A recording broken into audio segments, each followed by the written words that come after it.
E aí, rapaziada, firmeza total. Mais uma aula aí pra vós, né? Mais uma aula aí pra nós, né? Tá discutindo. A gente vai falar hoje de geopolítica, certo? Globalização, beleza? Só que é importante aí a gente fazer uma retomada, né? Porque esse tema que a gente tá falando na realidade, para ser sincero com vocês, a gente tá introduzindo eles desde a nossa primeira aula de capitalismo, né? Então, só para dar uma retomada aqui em geral, para a gente ter uma visão expandida e global sobre isso, né? Globalização. Esse conceito que a gente fala de globalização é interpretada por muitos historiadores, por muitos geógrafos, que é um conceito que se inicia, na realidade, num capitalismo comercial, né? Lembra que as revoluções elas são basicamente divididas em quatro, então a gente tem o surgimento do capitalismo comercial, onde o principal meio de acúmulo de riquezas é o comércio, né? O comércio ganha destaque, a troca de materiais, certo? E a gente tem um sistema importante que surge aí, uma nomenclatura importante que é o mercantilismo, então seria interessante vocês verem a aula de capitalismo comercial para quem não viu ainda. Além disso, a gente fala posteriormente, né, as condições que esse primeiro capitalismo deu surgir o capitalismo que a gente chama de capitalismo industrial, onde ganha-se aí há uma mudança na manufatura para maquinofatura, né? E lembra que existe um critério específico para deduzir isso, para entender o que é essa transformação, essa mudança, né? De forças motrizes.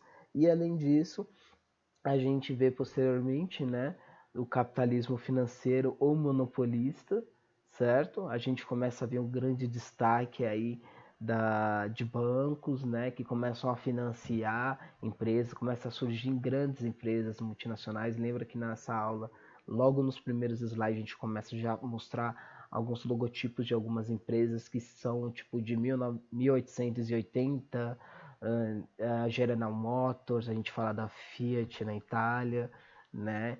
Então é bem interessante aí que a gente discuta, inclusive o banco Mitsubishi Bank do Japão, que a gente também vai dar uma passadinha por ele nessa aula, tá? Então a gente começa a ter aí nesse capitalismo agora uma concepção diferente, né? E posteriormente, né, a gente começa a ter também o capitalismo informacional, onde os meios de informação ganham grande destaque.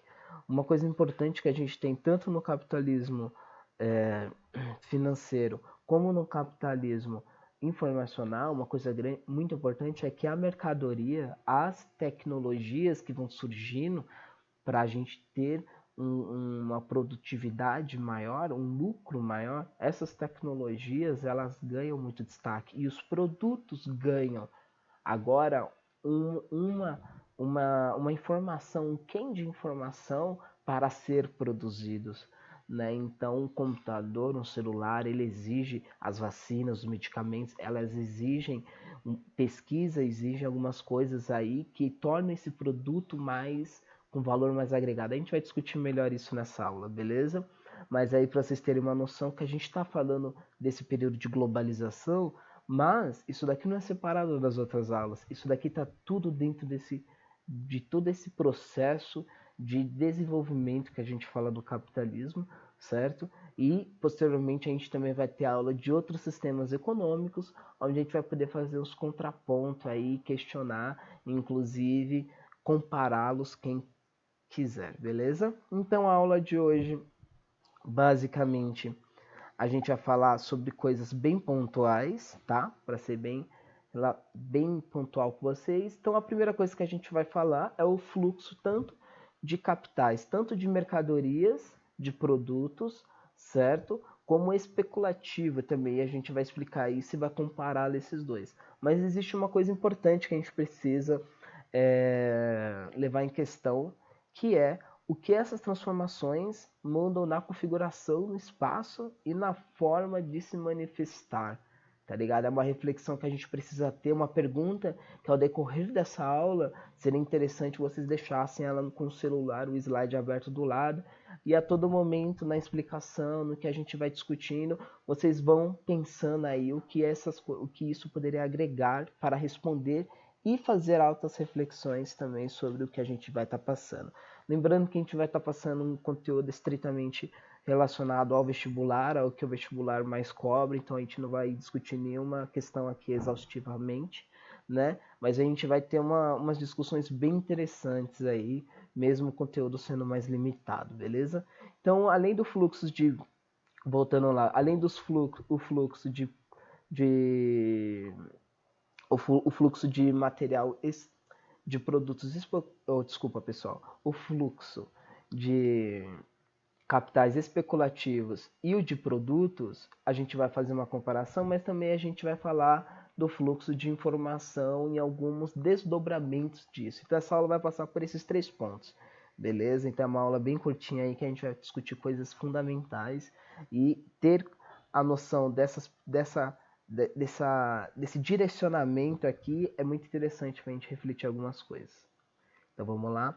Inicialmente a gente vai iniciar a aula falando de fluxo de capitais especulativos, tá? E como eu disse, a gente vai compará-los, tanto especulativo como produtivo, então é sempre ideal para você entender esses dois de uma forma melhor, seria ideal que você comparasse ele, né? Que você colocasse um de cada lado e fizesse uma relação para ajudar você didaticamente a entendê-lo, beleza?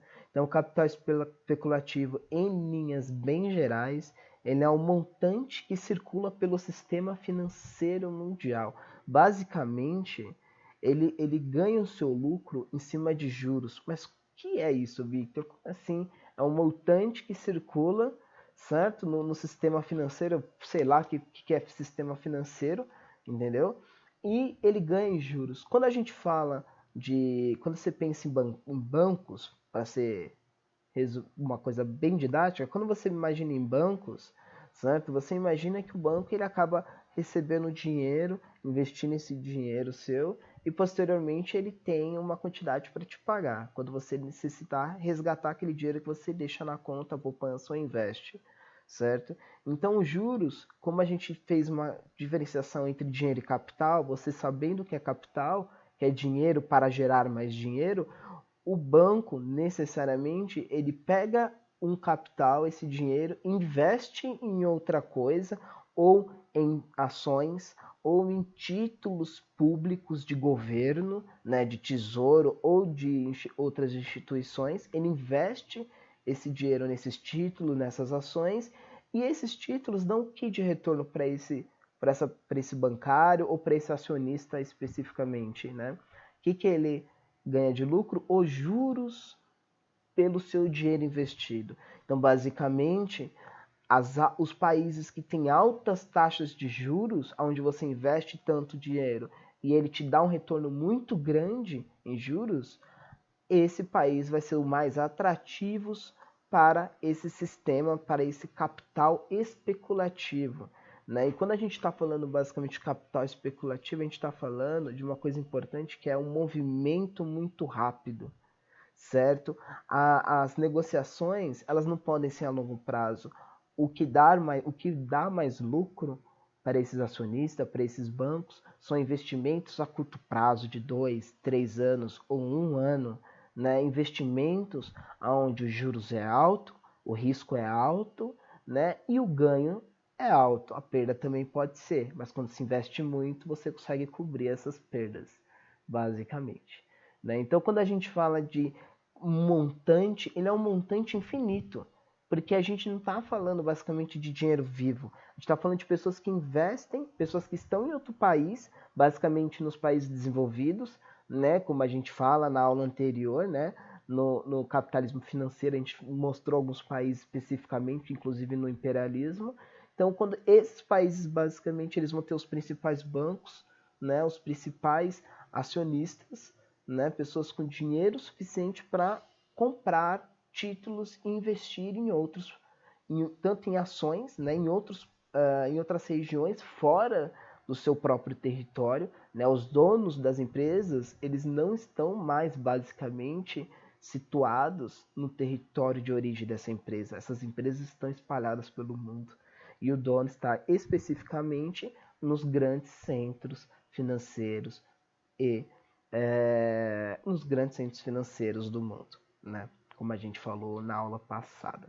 Então, basicamente, quando a gente fala esse montante, ele circula dentro de um sistema financeiro mundial. E como esse sistema financeiro ele é mundial, ele necessita de canais que interliguem esses países. Quando a gente falar de fluxo de informação, basicamente a gente também vai estar falando de facilitação do capital especulativo, desse tipo de ganho, desse tipo de acúmulo de capital, né? Porque a gente também tem outro tipo, beleza? Então, basicamente, uma coisa para ficar geral para vocês, o capital especulativo, ele é rápido, certo? Ou seja, os ganhos são elevados em investimentos curtos, certo? E basicamente ele é infinito, porque você ganha em juros.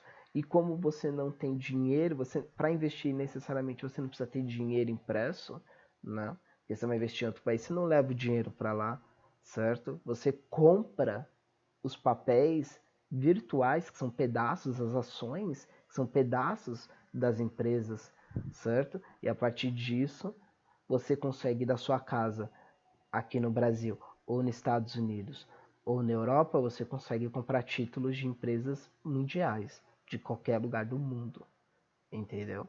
Então, basicamente, a gente está falando de um capital que ele não é físico. Lembra quando começa a surgir aquelas questões de Bitcoin, né, de moedas virtuais, quanto cada Bitcoin vale, né? Tudo isso ainda está dentro desse desenvolvimento desse capital especulativo, dentro desse capital que ele é virtual. Se ele é virtual, ele depende da internet, desses meios de comunicação, de telefone, internet, em geral. Tá? A gente vai discutir um pouquinho mais sobre ele, beleza? Então, como eu disse para vocês, os bancos eles acabam ganhando esse protagonismo, certo? Porque não é uma família, basicamente, que vai investir um dinheiro em algum lugar. Né? Você vai, opa, agora eu vou comprar uma empresa na Tailândia, tá ligado? Ou eu vou comprar, sei lá, tantos milhões de título no Brasil ou título em outro país, né? Título do tesouro em outro país. Basicamente não serão essas pessoas, essas famílias, esses grupos menores que terão protagonismo dentro desse mercado especulativo.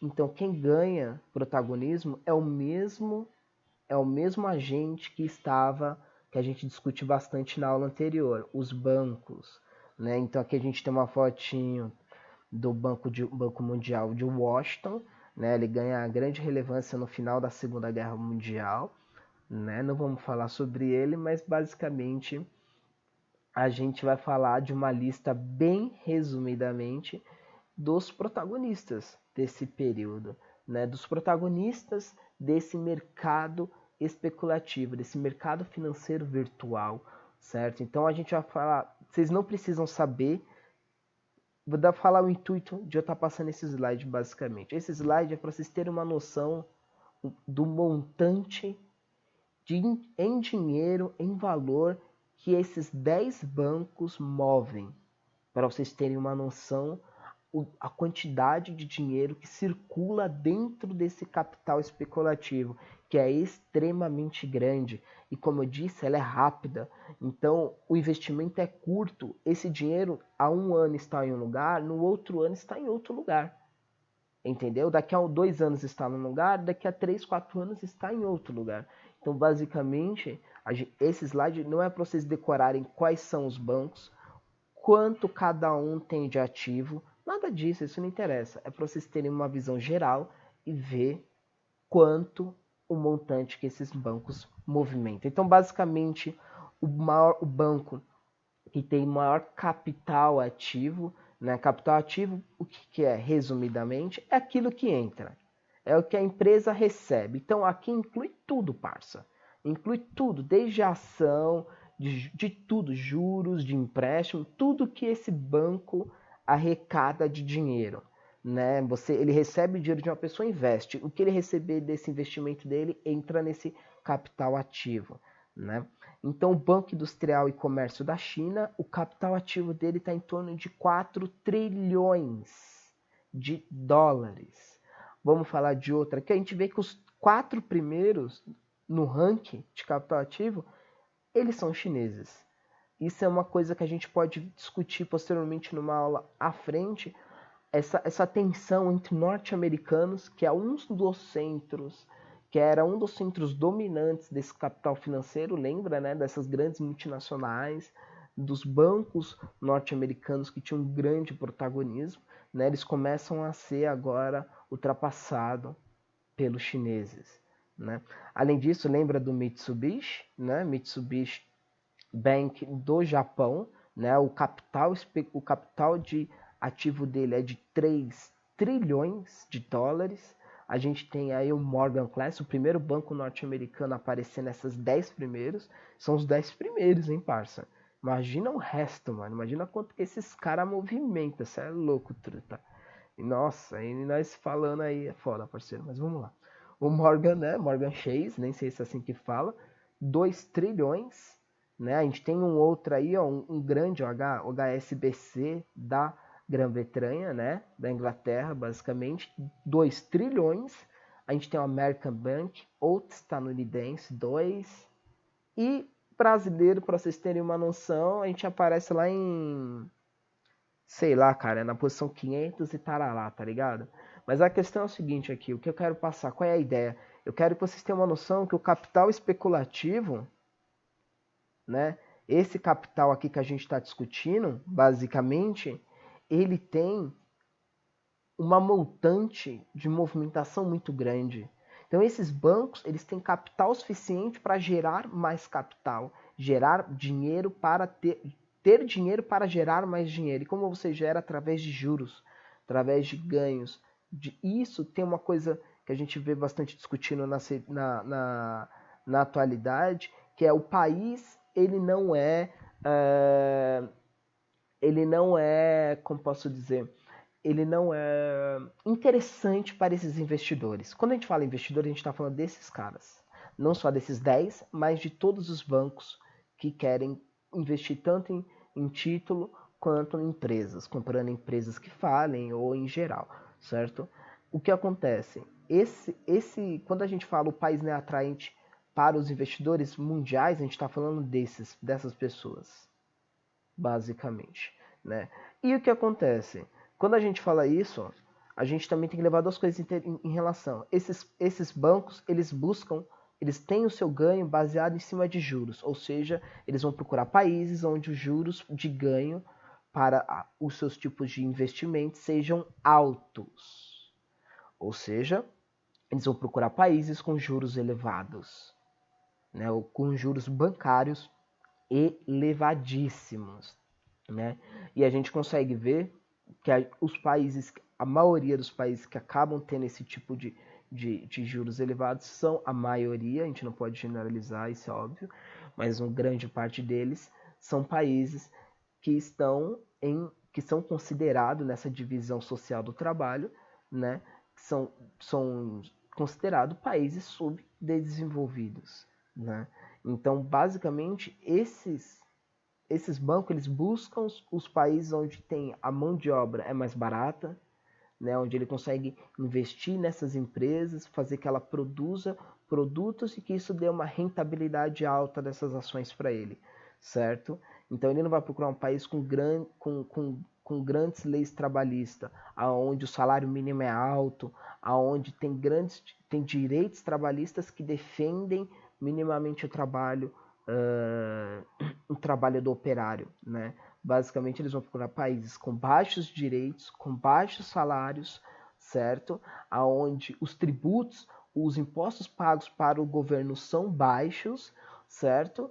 E, inclusive a mão de obra será precária, certo? Então ele vai procurar esses países onde a mão de obra não precisa de muito investimento para o banco, né? Onde ele consegue explorar ao máximo e fazer que as ações dessa empresa ou que ele ganhe juros simplesmente em cima de títulos de tesouro do governo, tá?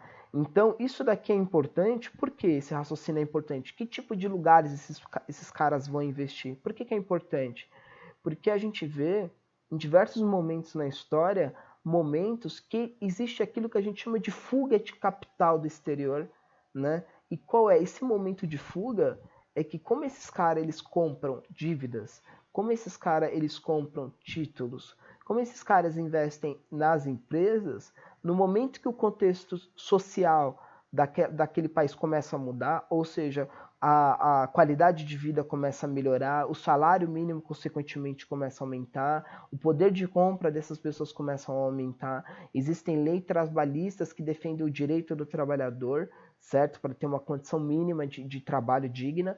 Quando ele começa a ter isso, isso começa a ter altos custos para esses investidores, os juros começam a ficar cada vez mais acessível, não a quem presta o dinheiro, mas sim a quem paga o dinheiro, certo? Quem paga essa dívida, você não deve tanto e acaba devendo 3, 4, 5 vezes isso, certo? Você paga os juros, mas são juros mais justos, de acordo com o empréstimo, certo?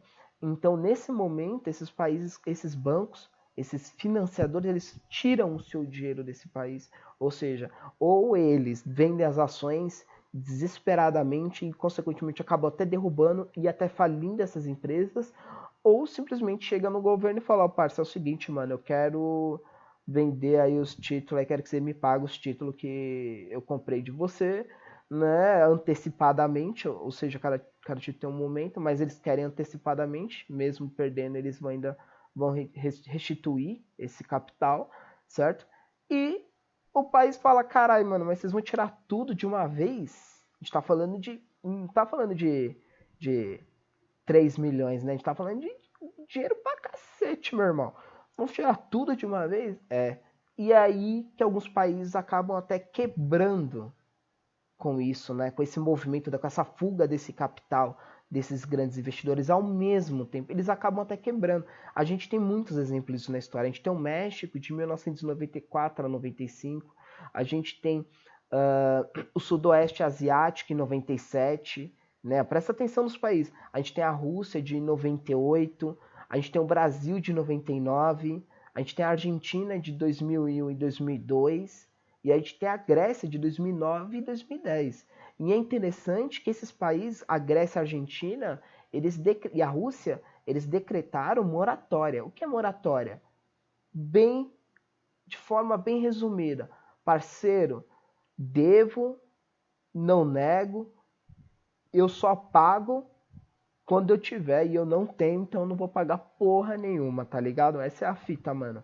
Quando eu tiver, eu não sei quando eu vou ter, tá ligado? Quando eu vou ter, mas quando eu tiver, eu vou pagar, certo? Ele não fala, eu não vou pagar o país, mas ele fala o que para esses bancos? Ó, eu não tenho condição de ter dinheiro agora, certo? Vocês tiraram tudo, as empresas faliram, o país quebrou, tá ligado? E eu não vou conseguir pagar o restante aí que vocês querem, e é isso. Então, quando eu tiver dinheiro, eu pago. Se eu não tiver dinheiro, eu não vou pagar, entendeu? Quando eu tiver, eu pago. Isso é decretar moratória. Isso é uma conexão interessante que seria interessante vocês terem. Como que afeta esse mercado especulativo? Como que ele afeta os empregos, a vida de pessoas que estão em outro lado, em outro planeta, em outro país.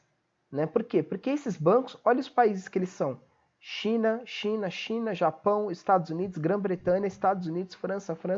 E a gente ainda poderia falar do Banco da Alemanha, que ele só não é mais importante que o Banco da União Europeia, mas ele é o banco que mais empresta para todos os países da Europa, né? Ele é o que mais financia países da Europa, né? E ganha juros em cima disso e também financia compra ações no planeta inteiro. Ele só não está aqui porque a gente está falando dos 10 primeiros, mas ele deve estar em 15º, tá ligado? Então, assim, a gente está falando dos centros industriais, a gente não está falando de bancos da África, bancos do Brasil, a gente não está falando de bancos da Tailândia, a gente não está falando desses bancos. Esses bancos, eles não têm protagonismo dentro desse cenário, entendeu? Mesmo a gente falando que as 10 pessoas mais ricas no Brasil, 6 são bancários, são donos de bancos, né? Então vamos lá. Então basicamente seria interessante vocês não decorarem isso, mas vocês entenderem o montante que isso gira e o que esse montante, quando ele tem uma fuga de determinado país, o que ele causa no país. Ele causa desemprego, ele causa miséria dentro desse país, e o país, consequentemente, sem recursos para conseguir se estruturar e pagar essas dívidas, ele decreta moratória. Beleza?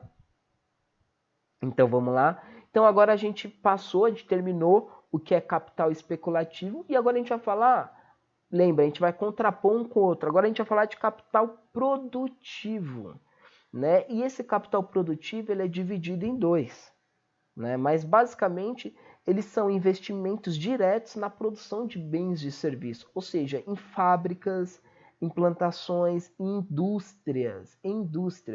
E o que isso quer dizer para vocês? Qual é a diferença? A primeira diferença entre o especulativo e o produtivo. O especulativo, o dinheiro é virtual. Você ganha dinheiro em cima de juros.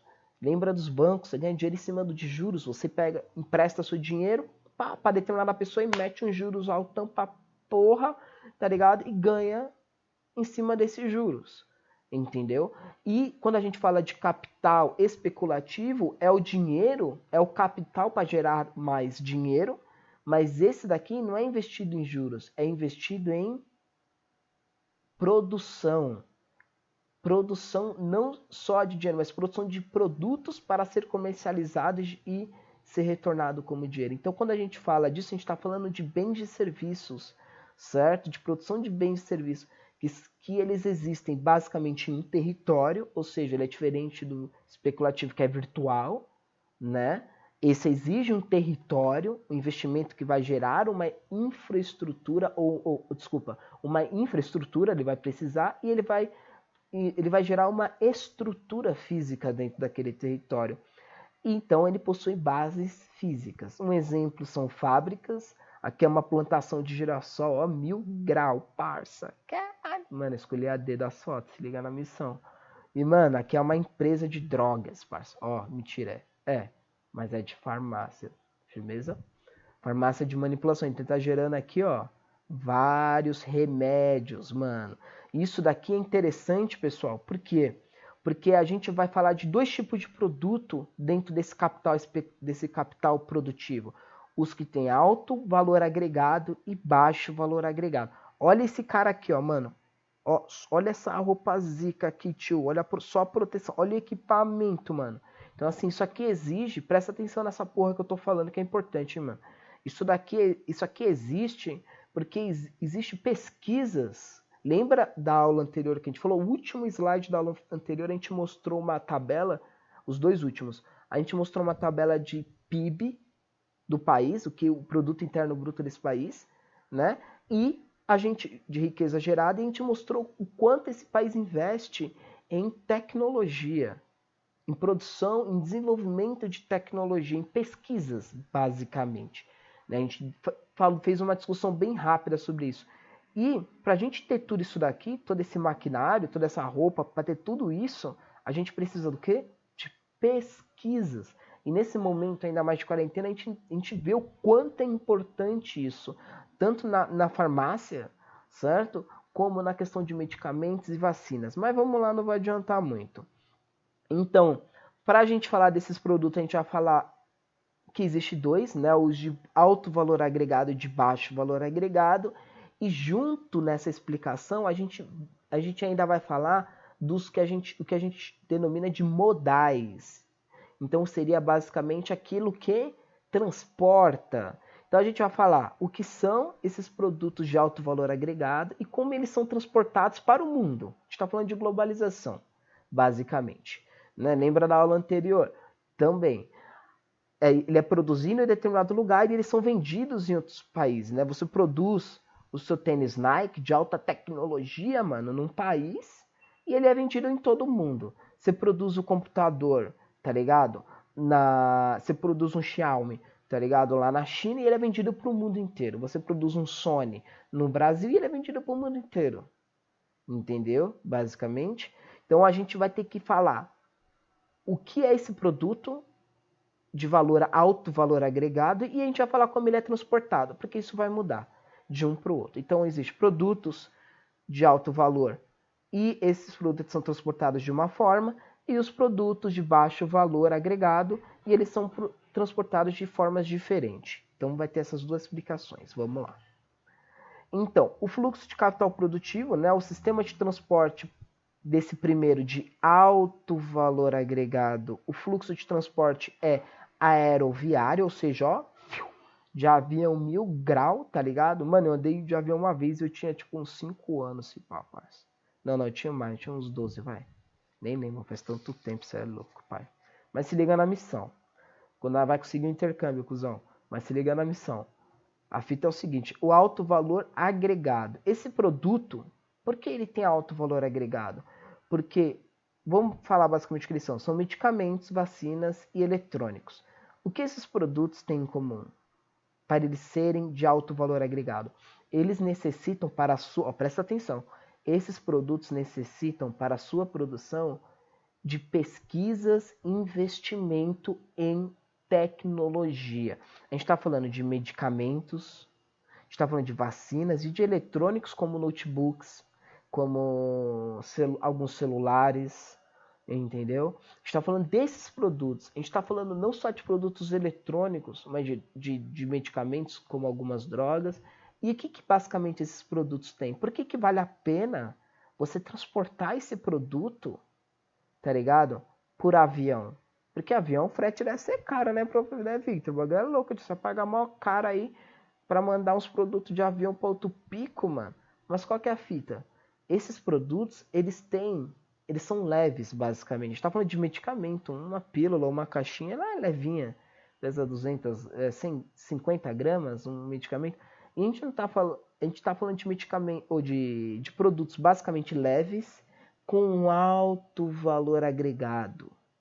Então, por que eles têm alto valor agregado? Porque eles necessitam de pesquisas, de todo um arcabouço anterior para serem produzidos e desenvolvidos. Então, tudo isso que você tem anteriormente para produzir isso será contabilizado no valor desses produtos. Então, eles têm alto valor agregado por isso. E, além disso, eles são leves. Medicamentos, vacinas e eletrônicos, computadores. Qual é a fita do computador? Ser cada vez mais fino e mais leve. Tá ligado? Mais fino e mais leve, mais fino e mais leve. Porque tem computador, parceiro, do mais fudido até o mais top. Tá ligado? Com um foguetão para aquele que você roda diversos jogos, tá ligado? Jogo de Play 4 e suave, ó, deitando. Com aquele, mano, que roda ralar o LoL. Entendeu? Então, assim, você tem computador de tudo, qualquer jeito, mas qualquer fita, eles têm que ser mais leves e menores. Entendeu? Por quê? Porque você consegue, como eles são leves, você coloca muito desse produto aqui. Muito, muito, muito, muito, muito. E eles ainda têm alto valor, ou seja, o frete vai ser mínimo. Não vai valer nada. Eu vou dar um exemplo, né? Levando em consideração aqui, vocês têm que ter só por questões didáticas mesmo, mas vamos pensar nas drogas. Drogas não medicamentos, mas drogas ilícitas. Né? Quando você pensa em drogas, as drogas são leves, né? Você vai pegar aquele cartel mexicano, né? Que vocês que curtem uns Netflix aí, né? Vocês estão vendo aí cartel cubano, ou cartel cubano não, cartel mexicano, colombiano, vários cartéis aí, tá ligado? Que vendem o que basicamente nesses seriados? Cocaína para outros países. Por que vale a pena você vender isso e mandar isso de avião? Porque, mano, o peso é mínimo, ou seja, você vai colocar muita droga dentro desse avião, certo? E o valor dele é extremamente agregado. A grama vale 50, 60. Tá ligado? E eu vou fazer um exemplo, um contraponto quando a gente falar do outro. Então presta atenção nisso que eu tô falando, hein? Então, o frete do avião ele não vale nada. Mesmo com o avião, parça, seja preso, você manda 3, 4, um que chegar já paga todos. Entendeu? Então esses produtos, falar agora dos produtos legalizados, obviamente, esses produtos são produtos, né, que eles basicamente têm baixo peso, ou seja, conseguem ocupar grande quantidade, colocar grande quantidade desses aviões, e eles ainda têm alto valor agregado por todo o anterior que respaldou que esses medicamentos, que essas vacinas, que esses equipamentos fossem produzidos. A gente vê isso hoje quando a gente precisa de uma vacina, quando a gente precisa de tratamento para determinada pandemia, para determinado vírus, né? A gente não tem.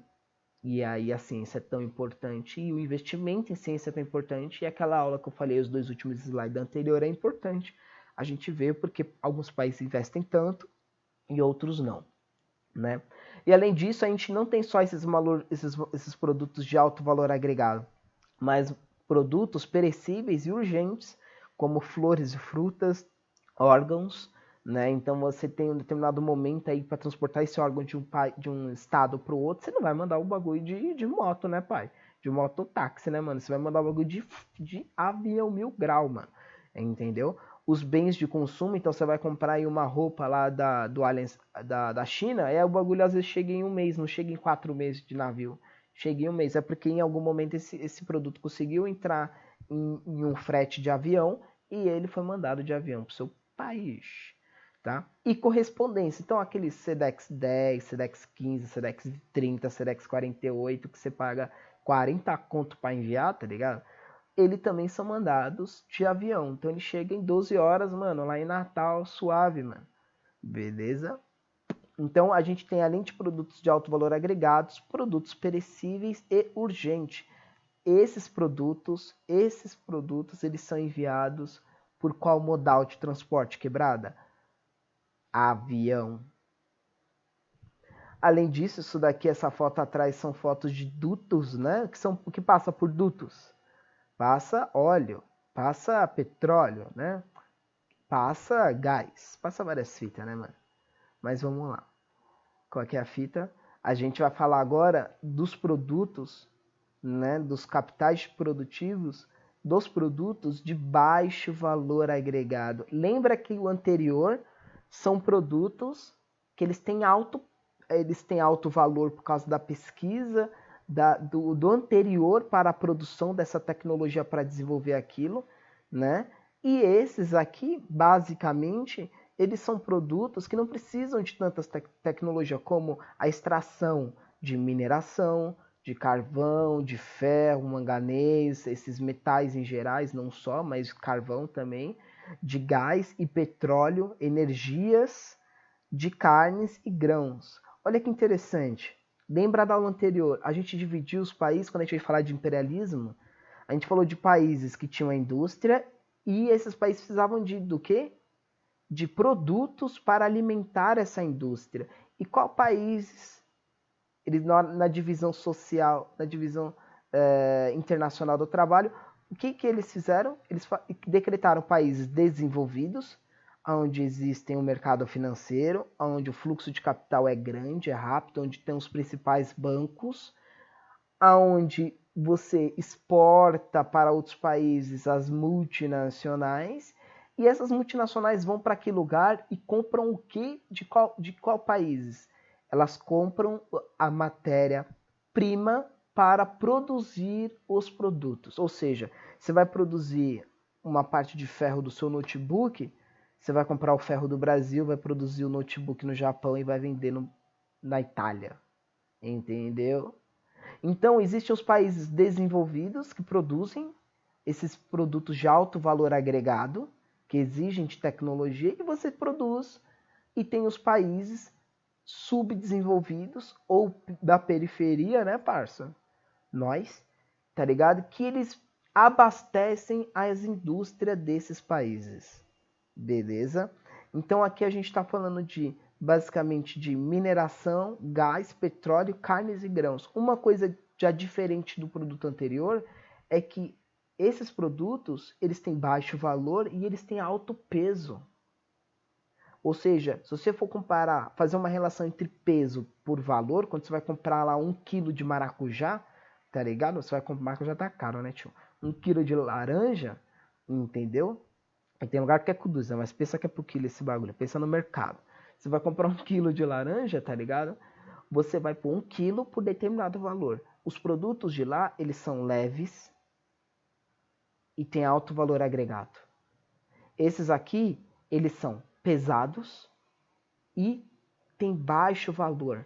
Ou seja, a gente está falando de mineração, de gás, petróleo, carne e grãos. E quem são os países que vão exportar essas commodities? Os países subdesenvolvidos.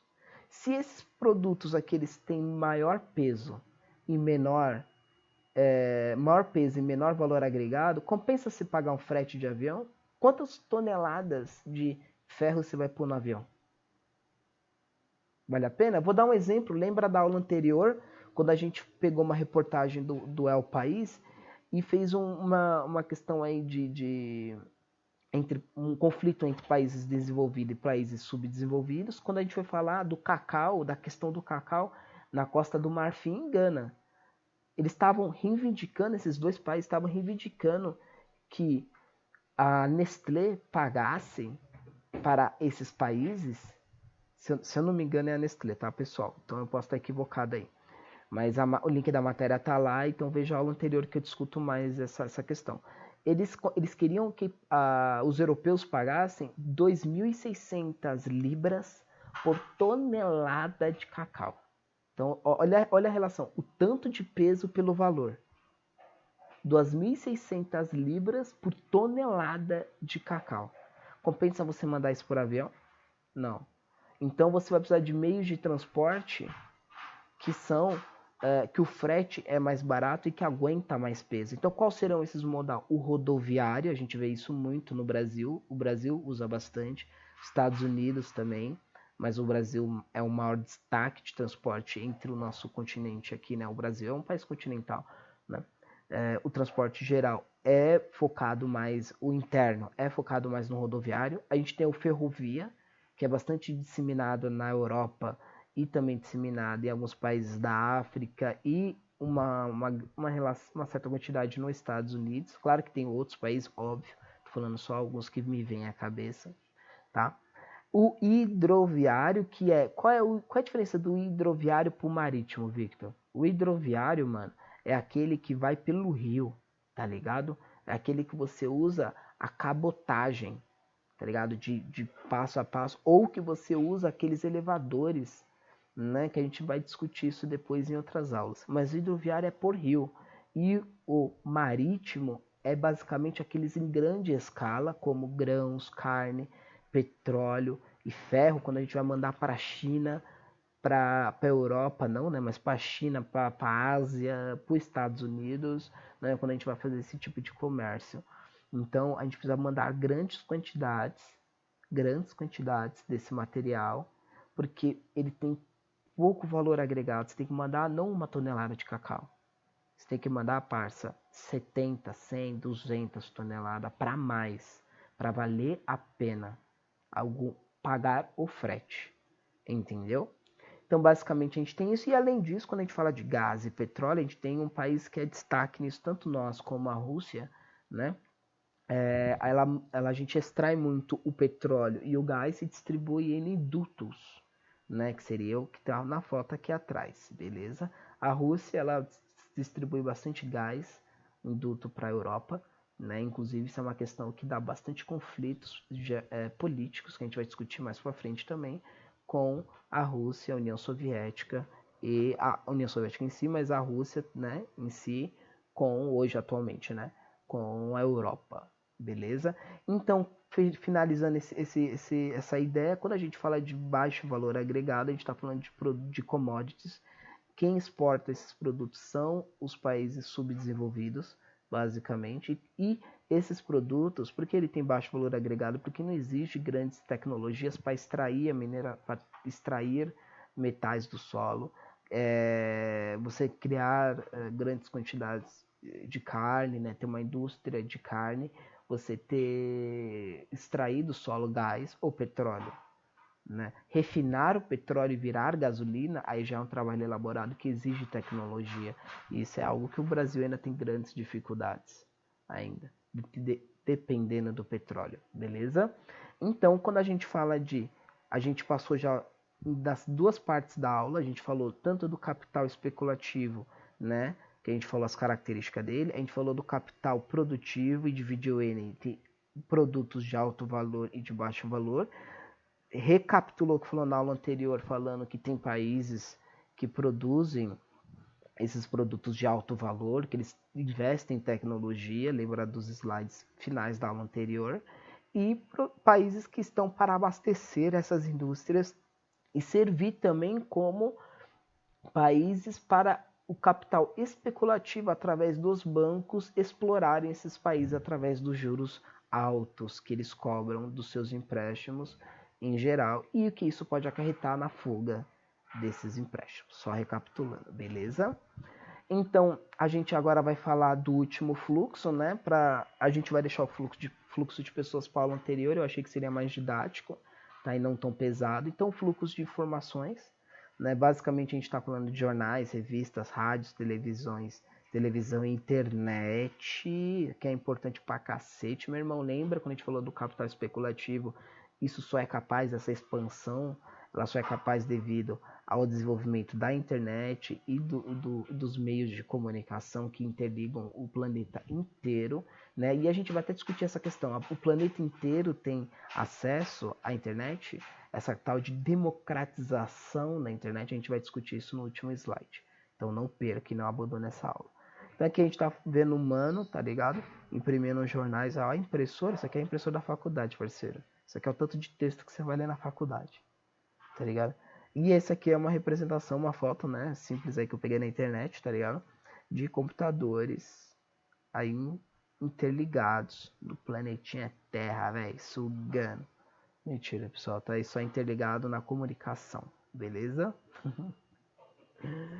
E esses fluxos de informação, eles não só colaboram com o desenvolvimento do mercado financeiro, mas também ele serve de canal para burlar determinadas censuras e também ter formas de manifestações novas. E isso acaba moldando a perspectiva de mundo da pessoa, de espaço e tempo. O tempo na internet é muito diferente do tempo real. Agora a gente está vendo isso. Quando a gente está em quarentena, é uma experiência não boa, mas assim, é uma experiência que a gente consegue fazer a relação interessante nessa aula. Quando a gente está em quarentena, a gente perde o rumo de que horas são os lugares. E o nosso mundo se limita unicamente para quem tem acesso à internet. Né? A gente está viciado nessa perspectiva de mundo. Se a internet cair agora na quarentena, parça, fodeu. Vai ter neguinho, parça. Nossa, você é louco, parça. Não quero nem ver a treta que vai. Os gamers, bicho, os mano viciados em jogo, nossa, vai surtar, mano.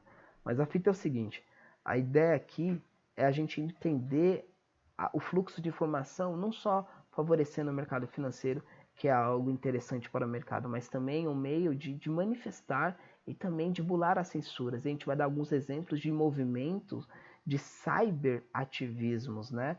Que é um conceito aí que foi criado para interpretar determinados movimentos de alguns movimentos sociais, políticos em gerais, tá? Então aqui a gente tem a bandeira do Exército Zapatista da Libertação Nacional, né? Ó, bandeira, passa. Isso aqui é louco, hein? Preta com a estrelinha vermelha aqui no meio, ó. Simples e elegante. Né? Então é o movimento zapatista, né? Ele é um movimento, na realidade, de indígenas de descendentes maias no México. Ele se inicia em 93, por volta de 1993. E esse é um movimento que ele é contra os latifundiários de determinada região do México. Né? Então, esses indígenas, né, de descendências maias, eles começam a adentrar a esses latifúndios, eles começam a invadir essas fazendas para tentar sobreviver e conseguir produzir a sua própria sobrevivência, né, inicialmente. Né? Posteriormente, eles começam a fazer um movimento muito mais elaborado que isso. Mas inicialmente esse conflito se inicia entre esses dois agentes por conflito de terra. Um tinha muitos grandes latifúndios de terra, terras que eram, na realidade, inclusive, ociosas, não eram usadas para nada, né? Era só por questão imobiliária mesmo. E eles acabavam adentrando essas terras, invadindo essa terra, dependendo da perspectiva, invadindo essas terras, né? Se apropriando delas para produzir essa subsistência, né? E esses movimentos começaram a ser literalmente rechaçados e reprimidos pelo Estado mexicano. E eles começam a utilizar, já naquele período, né, as tecnologias tanto de telefone via satélite, que era irrastreável, né, o governo não conseguia rastrear, como a internet para obter apoio e adesão ao estrangeiro. Um exemplo disso é quando eles mandam diversas mensagens, né, e vídeos para diversos jornais, e um deles, inclusive, foi o The New York Times, né, onde eles mandam essa denúncia, né, sobre o que estava acontecendo no México, sobre o que estava acontecendo, a repressão contra esse movimento, e esse jornal decide fazer uma publicação, um editorial, né, um artigo sobre esse movimento, ressaltando, né, esse movimento, mostrando o seu caráter, né, engrandecendo o movimento zabatista, né, e isso é muito interessante porque nesse momento a censura do governo era tão forte, mas esse movimento ele conseguiu achar fluxos de escape nesse contexto de globalização de internet para dar visibilidade ao seu movimento e não só isso, denunciar também a repressão que estava sofrendo. Além disso, eles passavam mensagens sobre os seus ideais, o que eles queriam e por que eles estavam lutando para ver se estrangeiros em outras regiões, tanto na América Latina como em qualquer outra parte do mundo, eles aderiam a essas lutas e literalmente aderiam, vinham estrangeiros de diversas partes do mundo para se juntar às fileiras do exército zapatista, né? Então, a internet, o fluxo de informação, ele aparece aqui embrionariamente, né? Mas ele aparece aqui com grande impacto, né? Para trazer aí uma forma também de você burlar a censura desses países, né, contra movimentos e passar também os seus ideais e manifestar, certo? Então o movimento zapatista a gente não vai falar muito dele, a gente vai falar dele mais um pouco em outra aula, mas se vocês quiserem ter um documento interessante para se ver, né, que é da cineasta Nettie, né, nem sei falar o nome dessa mina, mas é o nome essa cineasta aqui, ela é norte-americana, de Nova York, né, após o The New York Times publicar, né, o editorial, o artigo sobre o movimento zabatista, em 97 ela vai para o México e faz esse documentário que se chama Um Lugar Chamado Chiapas. Cerca de 90 minutinhos, parceiro, é rapidinho. Então seria interessante vocês verem, o link está aqui, beleza? Então esse aqui é um dos movimentos que inicia esse tipo de usar a internet como ferramenta de disseminar não só seus ideais e conseguir apoio, mas também denunciar a repressão que estava sofrendo. A gente vai falar de mais alguns. A gente vai falar da Primavera Árabe em outra aula, mais basicamente, individualmente em alguns países, né? Então, através dos meios de comunicação, a gente lembra que a Primavera Árabe, em sua maioria, ocorreu em todo o Oriente Médio e o Norte da África, né? A gente está falando de Argélia, Líbia, Líbano, o que a gente chama de Síria hoje, Egito, né?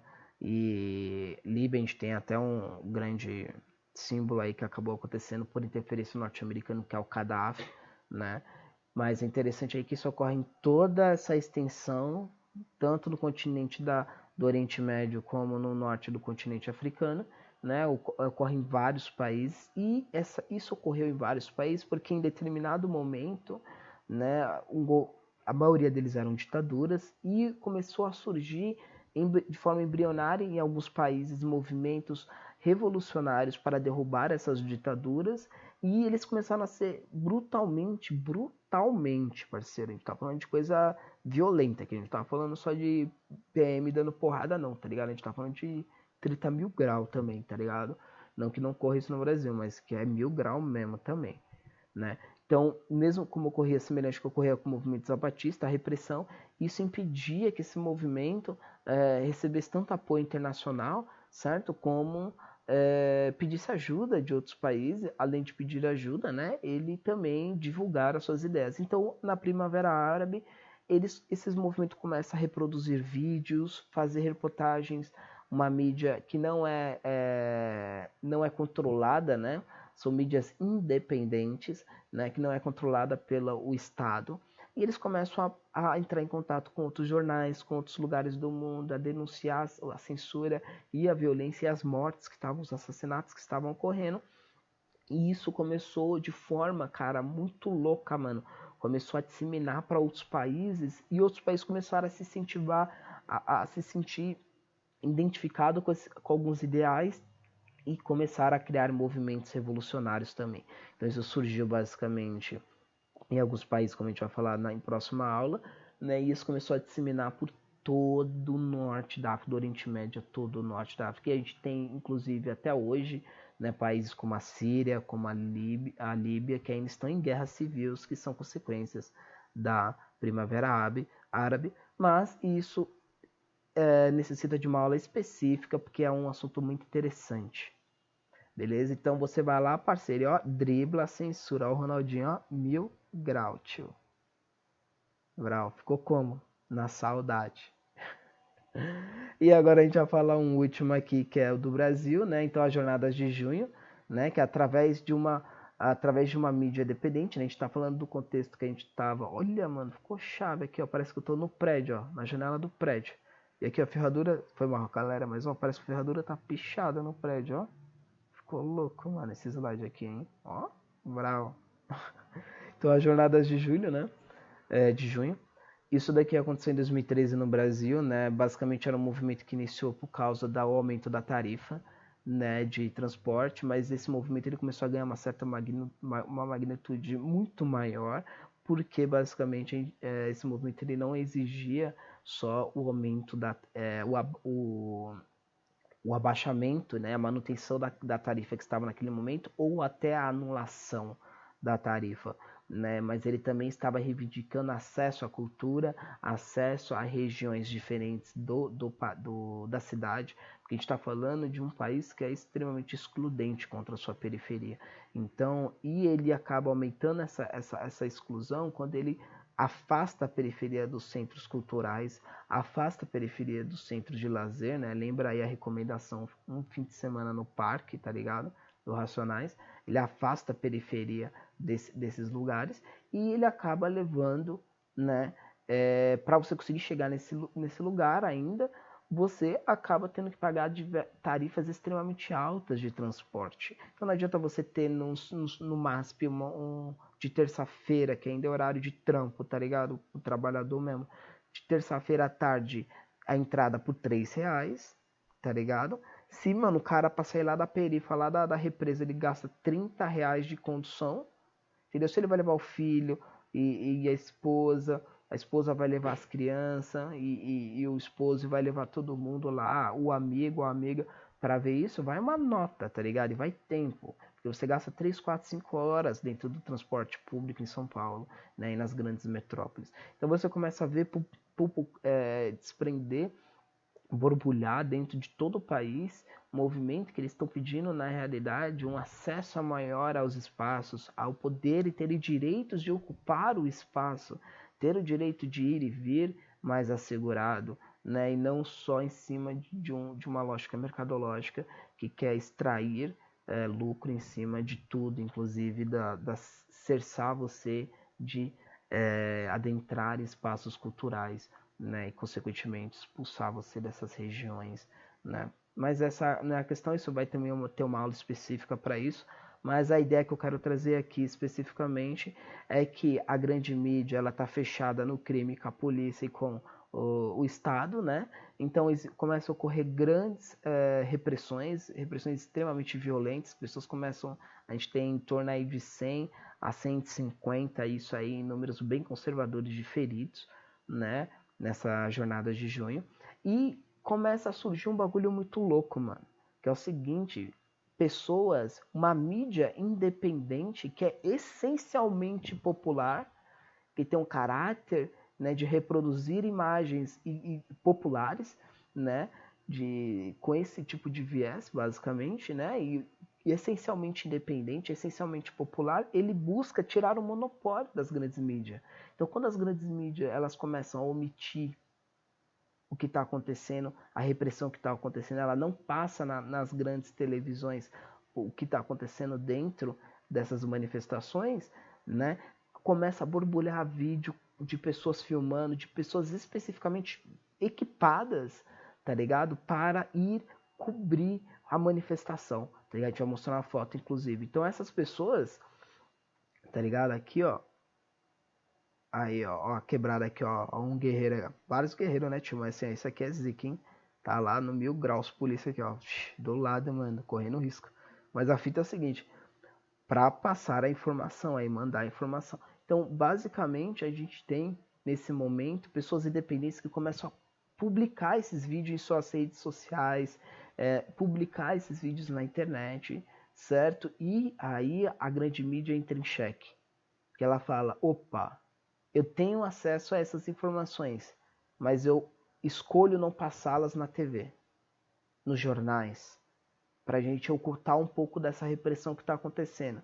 Só que essas pessoas estão produzindo isso e a informação está chegando de qualquer jeito agora, porque a internet deu uma certa democratização do conhecimento. Então, nesse momento, a gente começa a ter o que, pessoal?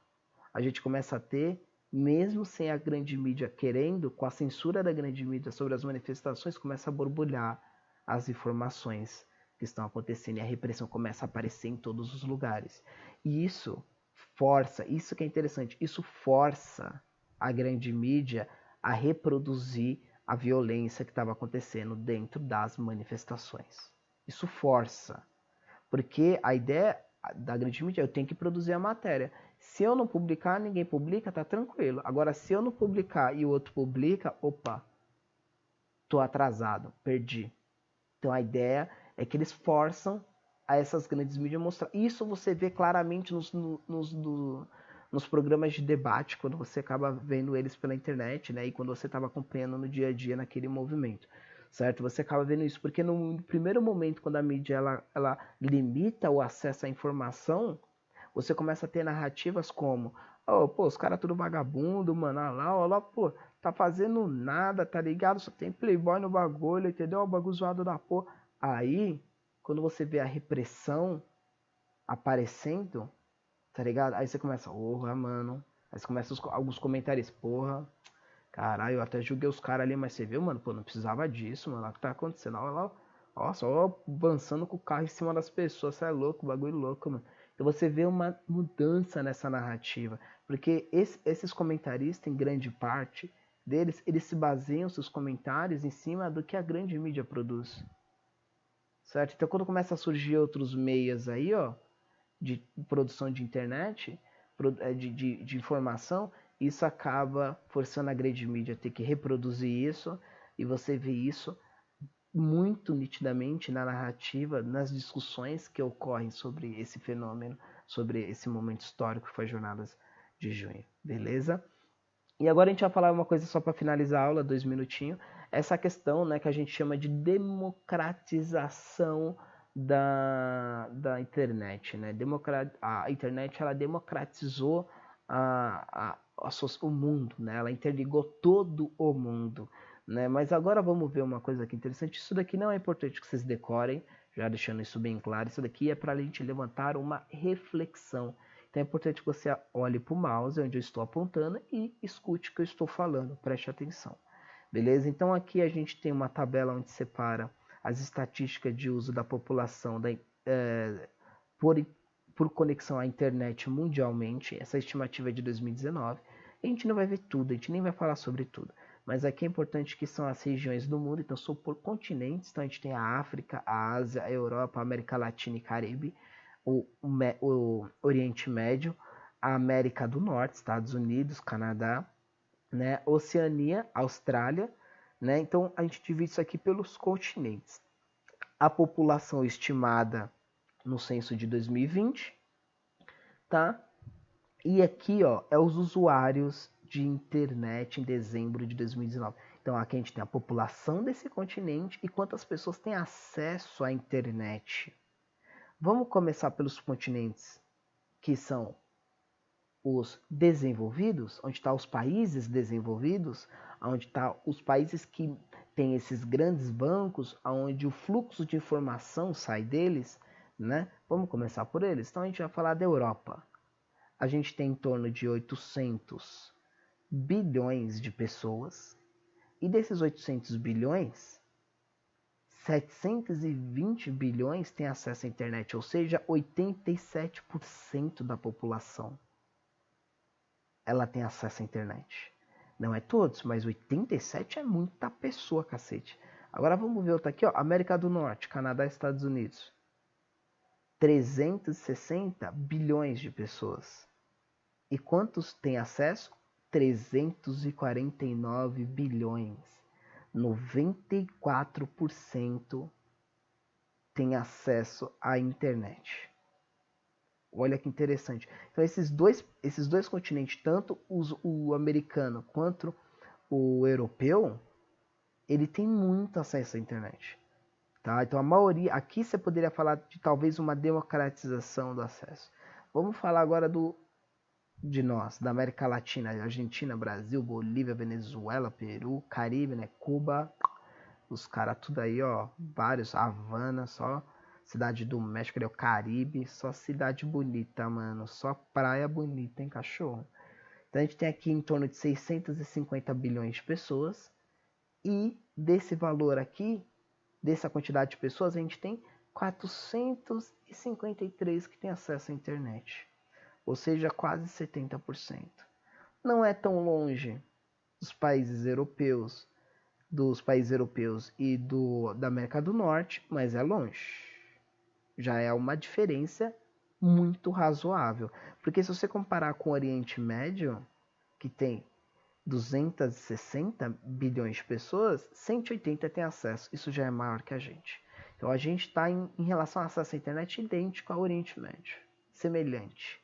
Né? Agora, quando a gente pensa na Ásia e na África, a Ásia ela tem 4 trilhões de pessoas. Claro, né? Também tem a Índia, a China ali, 1000 grau. E dessas 4 trilhões, 2 trilhões têm acesso à internet só. Então, o acesso à internet aqui é muito limitado. E quando a gente está falando da Ásia, a gente está falando de diversos países. A gente está falando só da China e da Índia, parceiro. Ah, então, pelo amor de Jah Rastafari aí, não vai falar merda, mano. Inclusive, a gente está falando de Japão aqui, tá? Então, 52% aí, o acesso é muito pouco. E quando a gente está falando de África, continente africano, a gente fala de 1 trilhão de pessoas. 526 bilhões têm acesso à internet, 40%. E quando a gente vê isso daqui, essa coluna aqui, ó, que é a população em relação ao mundo, o continente asiático ele tem muita gente em relação 50 de 100% de toda a população humana que tem no mundo, 55% é no continente asiático. Agora vamos ver nos países desenvolvidos aqui, né? Que eles chamam, né, de a América do Norte, elas têm 5% da população e a Europa tem 10%. Concentrando o centro da internet. Da disseminação não só da internet, mas de informação, de tecnologia e de produtos de alto valor agregados. Os bancos, lembra do primeiro slide? Os bancos? Quantos deles eram da África, da Ásia? Quantos deles eram da Oceania? Do Oriente Médio? Os 10 primeiros, quantos eram? Entende? Então, quando a gente fala também de democratização da internet, isso daqui é algo que a gente poderia olhar calmamente e refletir um pouco. Se quando a gente fala que existe uma democratização, não só no seu território, mas pensando de uma forma em globalização, mundialmente, existe essa democratização em todos os continentes? Ou isso existe nos continentes onde os países desenvolvidos estão? Os países que, com a divisão internacional do trabalho, se favoreceram de serem países produtores de tecnologia e desenvolver e propriamente buscar através do imperialismo os commodities, a matéria-prima para abastecer essas multinacionais suas, certo? Ou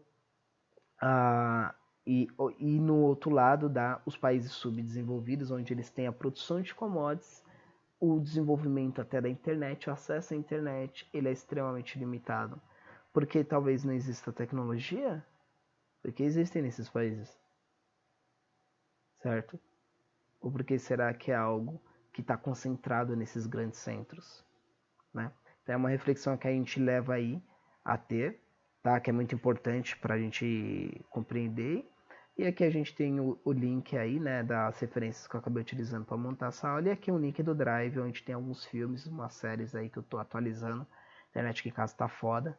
Então eu demoro muito para subir um filme bom, né, uma série que tem vários gigas, né, demora muito mesmo, né. Então eu vou aos poucos aí alimentando. Para essa aula específica não tem, mas quando você quiser lá tem algumas coisas interessantes, você pode dar uma passada e ver, beleza? Então é isso, quebrada, tamo junto, obrigado aí pela atenção. Muito importante ter vocês junto comigo aí nesse momento. Gravar as aulas é bem importante isso pra mim, beleza? E quando voltar às aulas aí, mano, nós faz várias, fechou? Tamo junto.